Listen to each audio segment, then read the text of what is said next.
Hello, my name's Scott Hartley from PressRed, and today I'm going to be sharing with you a few key messages from the latest Adult Active Life survey. Hopefully you'll find something in what I say today to help inform your work over the next 12 months and for us to be thinking about what we might need to do to address some of the issues that I'm going to raise as we go forward. Let's take a look at the latest trends. Okay. What I'd like to just explain on here is there's a few things to this pattern that we need to be looking at. First, the bit that's in the blue box, the really positive bit, that before the pandemic hit, physical activity in Greater Manchester was improving. Activity levels were going up, inactivity was going down. This was statistically significant change as well. So we've got a really strong starting point for us to be building on. Then the pandemic hit, the data points that are in the white space after the blue box. And you can start to see there that the pandemic hit more significantly in Greater Manchester than it did in England. The black line is England, the green and the red lines are the data for Greater Manchester. In fact, the impact of that extended period of time in lockdown that Greater Manchester experienced contributed to inactivity raising at twice the rate than it did nationally. And so that extended period of time had more of an impact, and that impact was across pretty much most of the community. However, in the latest data, there's some positivity again, which is that inactivity has started to decrease and activity levels have started to increase. So we're getting some bounce back, which we're not seeing quite yet in the national data. So we've got this situation now where, yes, Greater Manchester was impacted more severely than England, but the bounce back is starting to happen in Greater Manchester, which is positive. However, that bounce back isn't across all of the groups that we'd like it to be within our population. So what else are you noticing then in the detail around that bounce back, Scott? Well, that bounce back is, again, this is something really positive. When we look at inactivity, you can break it down into different groups. You can break it down to those people that are doing nothing, that are sedentary, and you can also look at those people that are missing the intensity. They're doing light only activities. They're doing activities like walking, where their heart rate isn't getting up, and they're at the moment grouped within that inactive proportion, within that 30% of the population. Where we're seeing the change in the latest data is it's the proportion of sedentary people, those that are doing nothing, reducing, i.e. improving, which is actually giving us our change in the overall inactivity rates, which is a real bonus, because this is a group, this is the really difficult behavior potentially for us to change. So it's positive again that's where we're seeing this shift come from, and let's hope that continues. Okay, so most of our population is bouncing back to some degree, but there are some groups that aren't, and I just want to take a little bit of time to explore some of those groups in the following few slides. Okay, so people in lower socioeconomic communities, what you see here is a similar pattern to overall, that in that period of time pre-pandemic, before 2018-19 or up to 2019, inactivity was dropping amongst this group, which was really positive. Over those 4 years, 4 percentage points a decrease in inactivity levels, really positive and something for us to build on. Then you can see the impact of the pandemic, and you can see how it's pushed inactivity rates up by 10 percentage points. That's double the rate in Greater Manchester, which is already double what happened generally in England. So you can see the striking impact that it's had. Positively, in the latest data, there's been a decrease. And there is some bounce back there, but we are still considerably higher than where we were pre-pandemic. Another group that's had a very difficult experience of the pandemic is our Asian community. And you can see the trend pre-pandemic isn't as positive as it was for lower socioeconomic, for the lower socioeconomic part of our community. What you can see here is that the trend was already up from baseline. So this is one of the groups that was booking the overall pattern in Greater Manchester, where inactivity was decreasing. That wasn't happening in our Asian community. Then the pandemic has hit, and you can see again we're up at 10 percentage points impacting it, again twice the rate than across Greater Manchester. The bounce back has been a little bit stronger than in our lower socioeconomic communities, but we've still now got very high rates of inactivity within our Asian communities. And then finally, and this is a really interesting one, and I'll come to some of the detail a little bit later. Pre-pandemic, this is our 16 to 34-year-olds. This is one of our banker groups, for want of a better description, the young adults.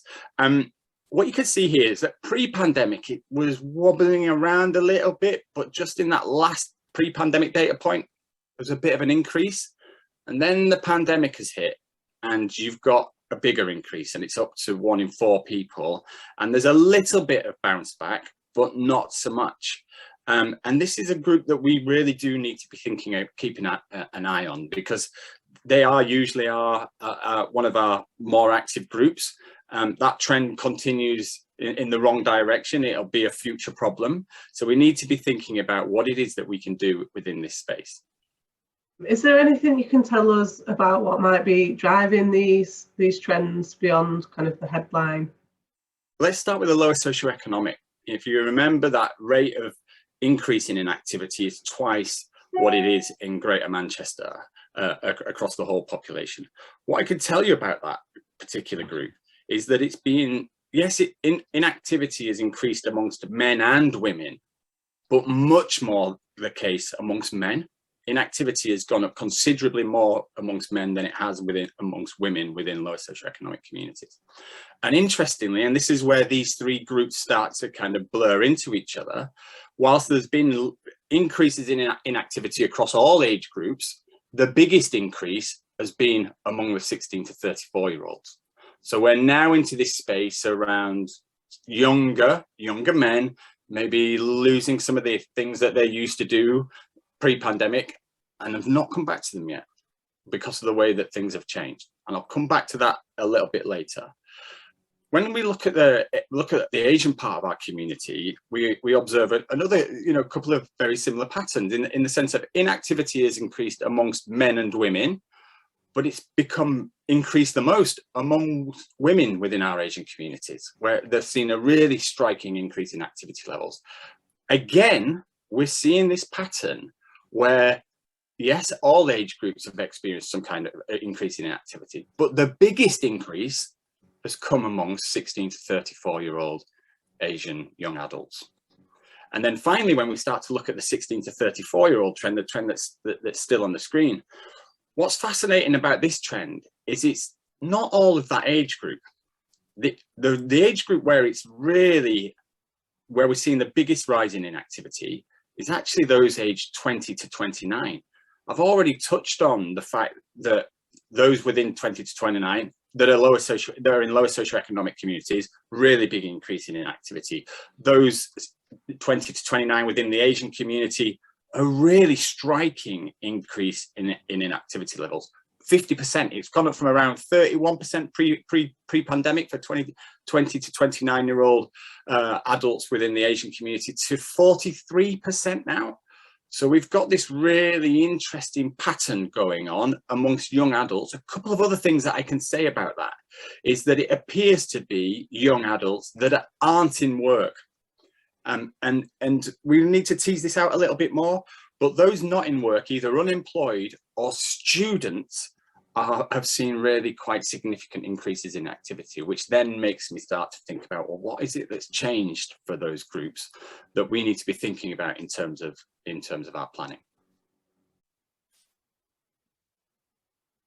Okay, so we've touched on how these different groups are seeing increases in their inactivity levels. Let's just try and unpack that a little bit further now by looking at some of the ways that the way that people get minutes has shifted during the pandemic.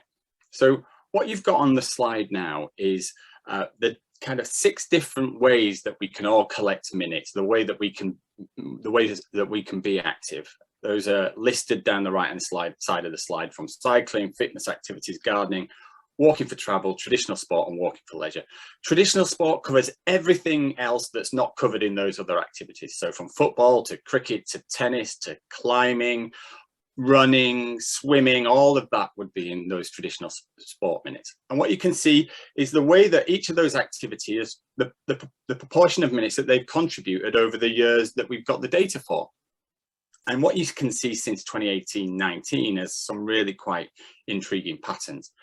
walking for leisure, the proportion of minutes that we get from walking for leisure has increased. In the 2 years of data that we've got, it has continued to increase and is very much on an upward pattern.